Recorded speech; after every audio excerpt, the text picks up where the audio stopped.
মনে জামা সামলা কত রাত জাগলি কি গায়ে বল খায় হাই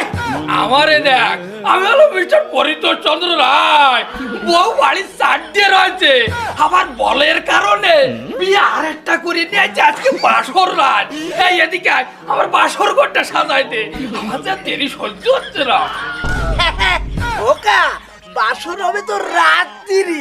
আহানে বাজে দুটো তুমি এত ইয়ামলাচ্ছ কেন আহানে বাবা, কি করছিস আমি যা দাঁড়াতে যাচ্ছি নি আমার মনে আছে সন্ধ্যে 2 মিনিট বাই আছে তা তোরা কি এর মধ্যে বাসর ঘরটা সাজাই দিতে পারবি কাকা তোমার এই বুড়ো বয়সে আবার বাসর ঘর সাজানো লাগতেছে কি হচ্ছে এমনিতে তো ঘরের দরজা জানলা এখনো কিছু লাগাই পারোনি এই থামড়া এই আমার বলার মানুষ তোকে মতো অত ছেঁচড়া না যে বিশেষ সময় আসে ওই মারি দেখবে মাতারি গো পাই